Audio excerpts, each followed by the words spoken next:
Hi there, everyone. This is Anne Marie, aka the anti-HR HR lady, and this is me with another episode of Conversations with Black Women Who Coach. And today I'm talking to Dr. Tonicia Freeman, and she is a leadership and business strategy coach. I hope I got that correct.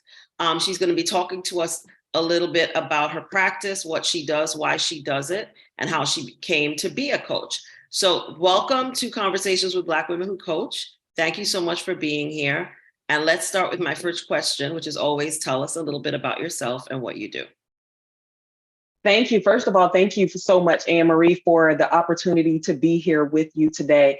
So, a little bit about my background. I think of myself as an innovative leadership strategy coach, and I assist people with talking about their organizational culture, looking at diversity, equity, inclusion, and equitable outcomes for clients and families and communities. And my background includes working in HIV and AIDS, working in child welfare, working in mental health and substance use, also in various roles, starting out as a case manager and moving up through management and senior leadership, and also being like second in command within those organizations. And so my experiences include that, and that is what I bring to this work and to this heart's work as well.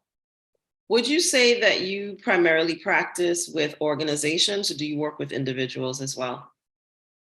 Both. So organizations and individuals, I would say it's more so individuals working within organizations and assisting and supporting them and navigating that workplace culture, and also navigating leading other people while reflecting on themselves. And what inspired you to be a coach? Well, I think for me, I've always been agitated by people being stuck. And so whether it's physically stuck, emotionally stuck, or vocally stuck, I believe that coaching helps people become unstuck. And there's a quote by Dr. Miles Monroe that has always resonated with me. And he talks about the richest place on earth, and it not being the oil mines, that it's the cemetery, and people dying with gifts and stories and talents and unreleased dreams within them. And so I think I'm inspired by that, but also to help break that generational cycle of helping people become their best selves and helping them thrive.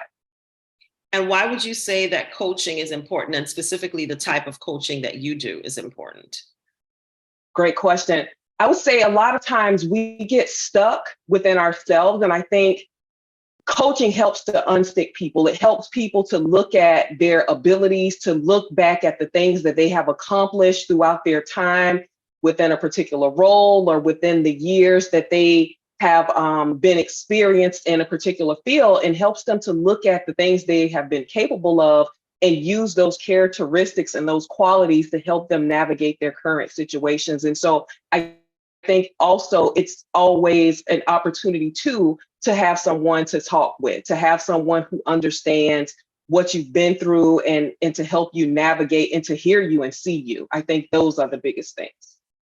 And why would you say having a Black woman coach matters, especially in the particular niche area where you practice? What's the value out of that? Absolutely. So a lot of times in working in organizations, especially working in senior leadership roles, we are one of few or one of only. And so having a Black woman that can resonate with what's going on, can share similar experiences. And again, we don't have to come in and level set and say, okay, I'm a Black woman. There's racism and discrimination in the workplace, and this is what I've been experiencing and how I've been navigating it. It's that silent nod, like, I got you, I understand, and how can we build up from there, and how can we help you move forward in the midst of these things that you're experiencing in the workplace. And I think that's the biggest plus. What qualities would you say clients should look for in their ideal coach, specifically in your niche area? If they're looking for, if someone is a DEI practitioner, for example, and they want to, work on their career progression and development, as well as just having some support around the work that they do, which is very challenging work to do in a workplace. Yes. What should they be looking for in a coach? Yes, great question. I would say find someone who specializes in what you are working in and that can relate to your experiences. And they don't have to be in the same industry that you're in, but have an understanding of the dynamics in that field and what's at play. Also, someone who understands what it's like to navigate the world in your skin and other characteristics that are important to you, and amplify those. If it's important for someone to understand what it's like to navigate the world or navigate the workplace as a Black woman, as a trans woman, as a gay woman, as an older woman, making sure that you find someone that understands those experiences and can relate to them in a way to support you throughout that coaching experience. And I'm going to ask you the converse of that question, which is, from your perspective as a coach, what's your ideal client? Like, who's the person that you would ideally want to hire you as a coach? Absolutely. I would say someone that's coachable and desires to move forward and also open to looking within themselves in addition to the organization. I find that sometimes people come in and they say, this is what's happening in the organization. Some of those things we can fix, some of those things we can address. But the most important thing is you are the person that's coming to this session. How can we help you navigate that? I would also say someone who desires to be free within that organization or be free within their industry and is willing to try new things, even if it's scary. I feel like that's important to unleash the best and greatest version of themselves. And in this experience that we acknowledge and anticipate racism and discrimination and retaliation, but also have a mindset that we can use our power to take dominion over it so that it doesn't debilitate us. So someone who is interested and really focused on not only the external of what's going on in the communities or within their organization, but also internally how they can improve and how they can have better outcomes. I'm gonna go off script a little bit because I want to ask you a little bit more about what you just said. Mm-hmm. Because obviously, if you work with people who are doing DEI work in organizations, especially those who are people of color and specifically Black people and Black women, this is a very difficult time to be a DEI person, Yeah. both personally and professionally, I would imagine, for those of us who are still working in that space. What are the kind of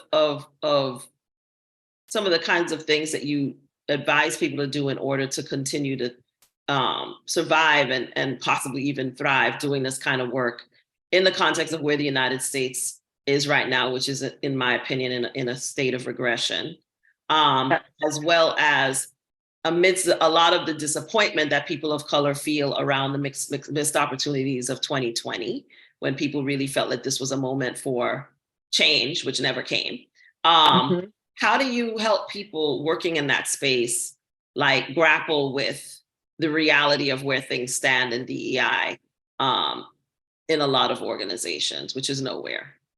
Absolutely. And I think it's that being realistic about that. And I think sometimes we entangle our dreams with reality, and we can still dream for a better and brighter future. We can still dream for a better workplace, but also we have to be consistent with reality. What's going on around me and what's real? Because otherwise, I think we set ourselves up to fail and thinking this is what I thought. We released this, our organization released this statement after George Floyd, and I really thought that we were going to do this and we did not. And so unfortunately, I think it's setting realistic expectations that yes, your organization said that and no, they did not do it, and anticipating that. Have they done other things that they say they were going to do along same lines?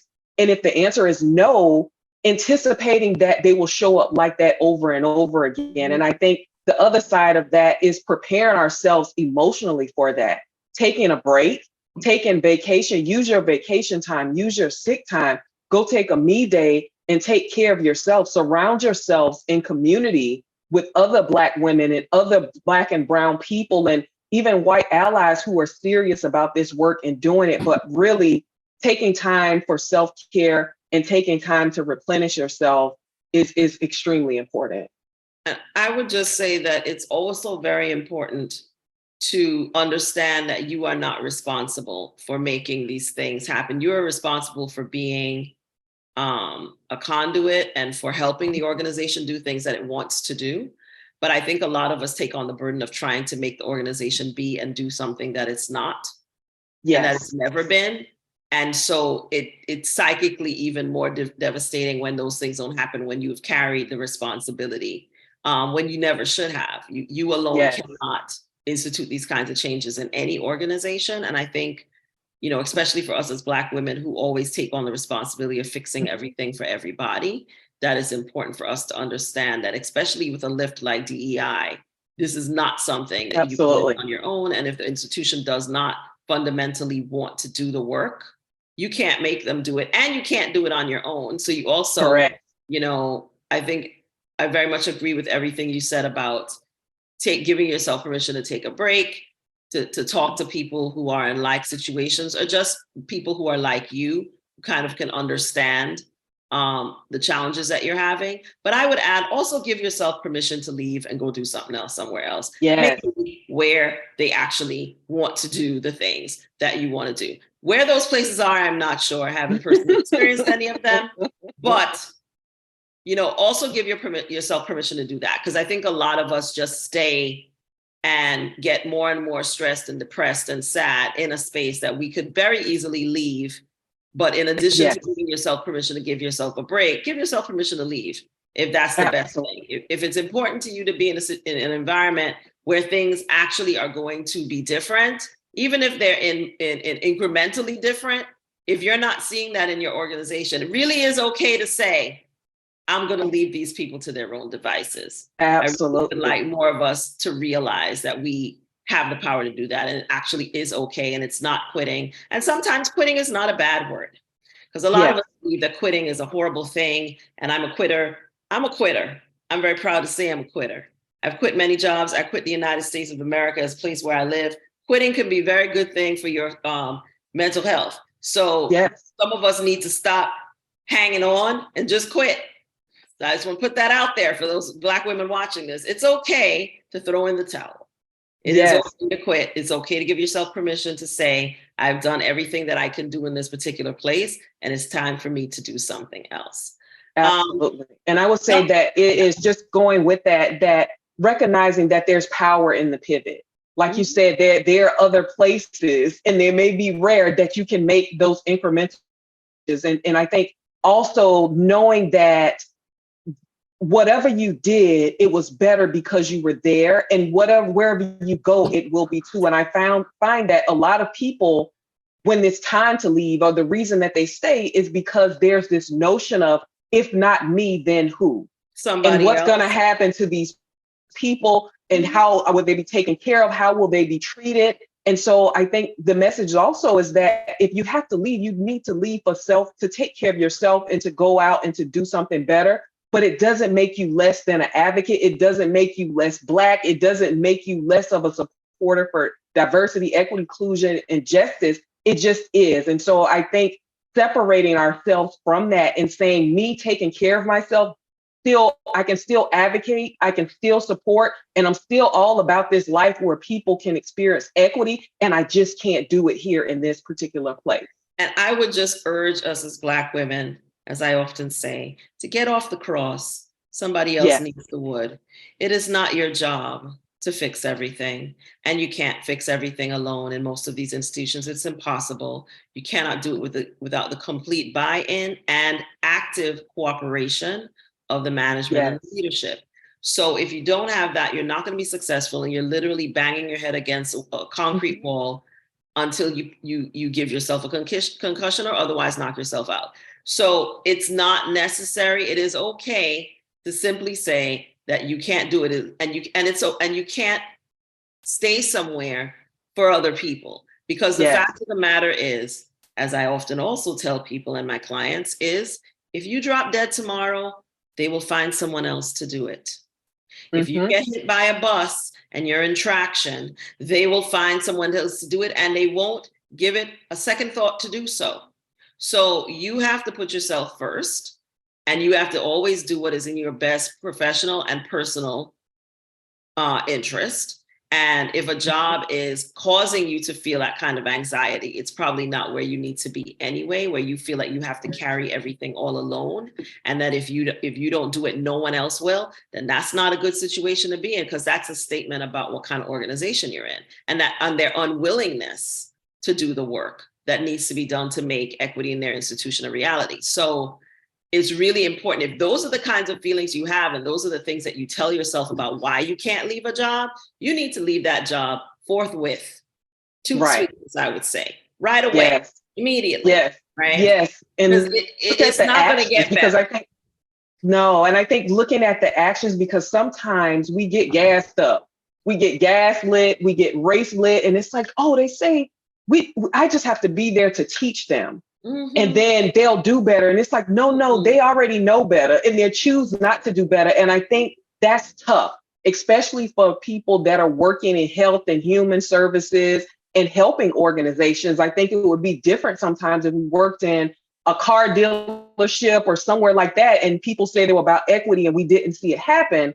But when you work in fields where we are helping other people, mm-hmm. and we've been tasked with helping other people, and people say, yeah, equity, that sounds like something different, we just have to believe it. It's sad and it's unfortunate, but I think the data speaks to the inequities and that it's real. And so making sure that you're not participating in it by gaslighting and race lighting yourself and like, no, I've seen a little change. If it hasn't changed and you don't have receipts to show the change, if then you don't have the changed. buy-in and the full cooperation, then mm-hmm. you're wasting your time. And the sad reality of someone who spent their entire professional career in the so-called helping environment, nonprofit sector, is that these problems to me are even more, are quite, common as the car dealership. Yes. So it just appears differently, and they pretend. And the thing is that they know that they don't want to do work. They just want to appear to do things. They don't actually want to do it. They just want it to look like they're doing it. Mm-hmm. And so I think the first time it happens to us as professionals, whether we're working in HR or specifically in DEI, it's hard to see. It's not hard to see it. It's hard to accept what you see. Yes. Because you want to believe that people are going to act in alignment with what they say. Right. Yes. So that's the hard thing, is accepting the fact that these people have been lying to you and that they're not actually interested in doing what they said that they were interested in doing. And then after the first time, I think it gets easier to see and accept.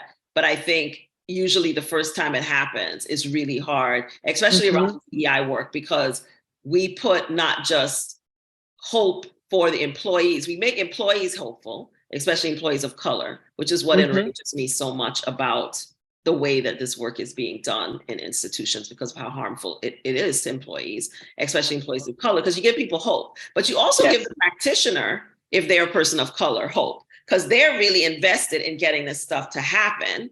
And then they find that they can't, mm-hmm. right? And that nothing that they do is making any real, is not getting through. And they keep thinking, if I do something else, if I stay a little longer, whatever, not realizing that it's not happening because the powers that be don't want it to happen. Correct. They just want to be able to say, we did this thing, we had a training, we did this thing, and okay, we're good. Black Lives Matter. Yep. But they don't actually want to make the actual real systemic and institutional changes that will actually change the institution itself and the organization itself, which means changing how you hire, changing who you hire, all those kinds of things. They're not willing to do those things. And I think it's mm-hmm. really hard for those who are invested the most, right? And to have to come to that realization, and then have to turn around and and then they want you to keep telling the lie to the employees.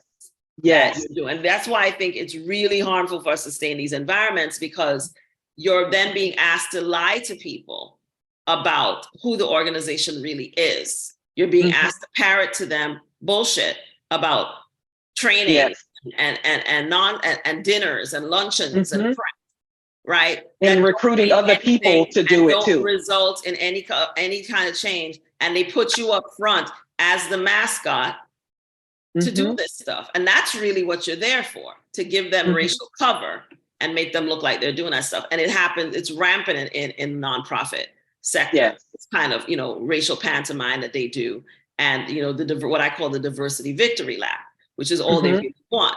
And so I think that having someone that can work with people to help them also recognize whether that's the kind of institution they're in, and then really think about what you need to do to get yourself out, because I'm a big fan of getting out of bad situations. Yes. Is the key, because you can't make it be different if they don't want it to be different. And if they are not prepared to fundamentally do the work to change themselves, it's not going to be different. So can you tell me a little bit about any upcoming coaching projects or products you'd like us to know about for my audience, if you're offering any, and how do people work with you if they want to work with you? Absolutely. So we always provide individual coaching and moving into group coaching as well under our Kasuti Consulting Group. One of our new experiences that will be launching under our Lead Us Well umbrella will be coming next month.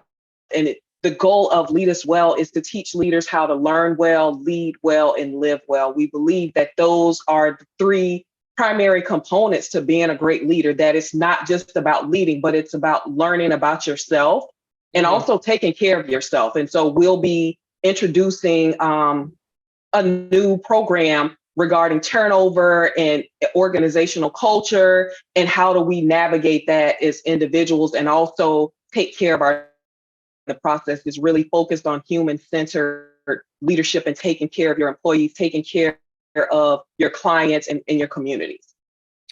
My last question for you is, what is one of the important things that you've learned about yourself through coaching others?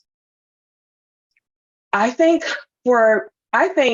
I've learned about myself that I am these women, I am these men, I am these individuals that I'm coaching, and just in different aspects of lives that align with my life. But I think just understanding that we all have similar needs, that we all want to be heard, we want to be seen, we want a place of belonging. And I think what has amazed me is just the impact of hearing someone and saying, well, may I provide a suggestion to you? May I provide an observation to you? And just providing just a little word that makes such a huge ripple effect and help someone to be able to look at it from a bird's eye view and say, you know what? I was so deep in that thing that you said, that helped me to look at this from a different perspective. And I think that has been freeing for a lot of people. And in the process, we free each other.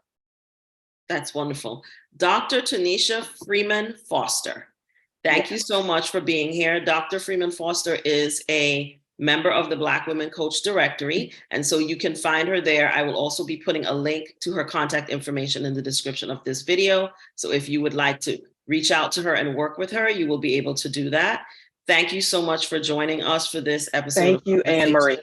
With Black Women Who Coach, and I will see all of you in the next video. Remember, if you enjoy this content, like, comment, subscribe, tell a friend. See you in the next video.